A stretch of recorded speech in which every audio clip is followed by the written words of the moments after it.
नमस्कार मैत्रिणींनो, माझ्या यूट्यूब चॅनलमध्ये तुमचे स्वागत आहे। आज आपण जाणून घेणार आहोत की एकादशीच्या दिवशी व्यंकटेश स्तोत्र कसे करावे। एकादशी ही व्रत हे वैष्णव संप्रदायात अत्यंत पवित्र मानले जाते। भगवान विष्णू व त्यांचा अवतार असलेल्या श्री व्यंकटेश बालाजी यांची उपासना ह्या दिवशी केल्यास पापा क्षय होतो, मनशांती लाभते, हे पारलौकिक उन्नती साधते असे शास्त्र सांगते।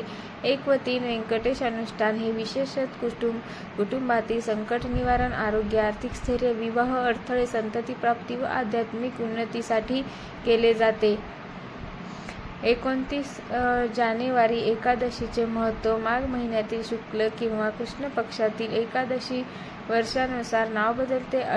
षष्ठतीला जया, भैमी इत्यादी ही भगवान विष्णूंना अत्यंत प्रिय असते। ह्या दिवशी केलेले अनुष्ठान 1000 पटीने फलदायी मानले जाते।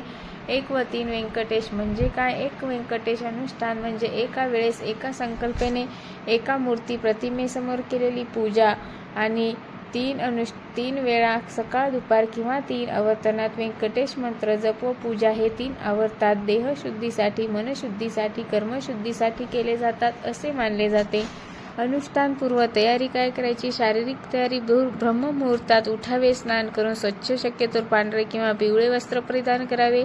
स्त्रियांना शक्य असल्यास केस मोकळे न ठेवता वेणी जुडा घालावा। मानसिक तयारी ठेवावी। क्रोध, निंदा, असत्य व नकारात्मक विचार टाळावेत। मी हे अनुष्ठान श्रद्धेने व नियमपूर्वक करीन असा निश्चय ठेवा। पूजा साहित्य आहे श्री व्यंकटेश मूर्ती किंवा फोटो, तुळशीची पाने, हळद, कुंकू, अक्षता, चंदन, फुले, पांढरी पिवळी फुले चालतील, दीप, धूप, पंचामृत, नैवेद्य, फळे, साबुदाणा, दूध, खीर चालते, जपमाळ, तुळस माळ उत्तम।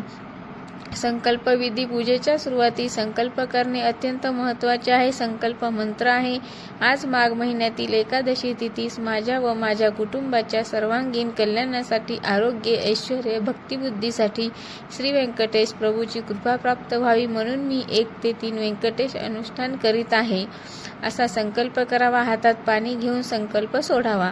1 व्यंकटेश अनुष्ठान हा सकाळी करावा। आवाहन आहे श्री व्यंकटेशाची मूर्ती, फोटो समोर ठेवून दीप प्रज्वलित करावा व गणपती स्मरण, विष्णू आवाहन करावे। नंबर 2 षडोपचार पूजा करावी। पाद्य, अर्घ्य, अंचपन, स्नान, पाणी, पंचामृत, वस्त्र, अलंकार, चंदन, फुले, तुळस, नैवेद्य, त्यानंतर आरती करावी।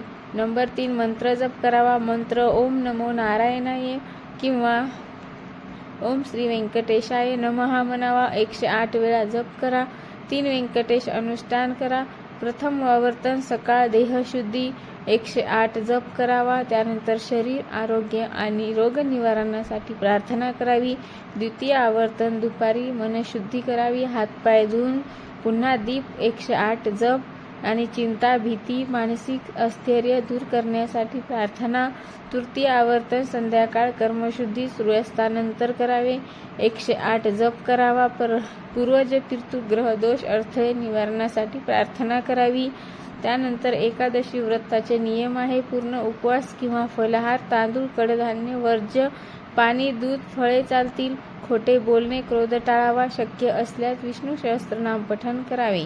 तुळशीचे महत्त्व आहे। व्यंकटेश पूजा तुळशीशिवाय अपूर्ण मानली जाते। प्रत्येक जपानंतर 1 तुळशीपत्र अर्पण केल्यास अनुष्ठानाचे फळ वाढते।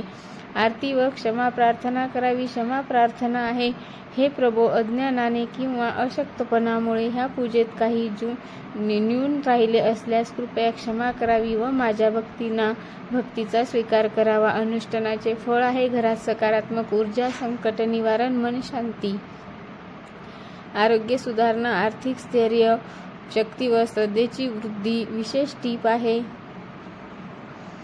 हे अनुष्ठान सलग 11, 21 किंवा 41 एकादशी केल्यास विशेष फलप्राप्ती होते। शक्य असल्यास ब्राह्मण किंवा गुरु मार्गदर्शन लाभल्यास उत्तम। 29 जानेवारी एकादशीला केलेले हे 1 व 3 व्यंकटेश अनुष्ठान हे केवळ धार्मिक कर्म नसून ते आत्मशुद्धी व आत्मिक उन्नतीचे साधन आहे। श्रद्धा, नियम व सातत्य यासह केलेली ही उपासना श्री व्यंकटेश प्रभूची कृपा नक्कीच प्राप्त करून देते। जर तुम्हाला व्हिडिओ आवडला असेल तर लाईक, शेअर, सबस्क्राईब करा आणि कमेंट करायला विसरू नका। असेच नवनवीन व्हिडिओ बघण्यासाठी बेल आयकॉनला क्लिक करा। कमेंटमध्ये लिहा श्री स्वामी समर्थ, जय जय स्वामी समर्थ. धन्यवाद.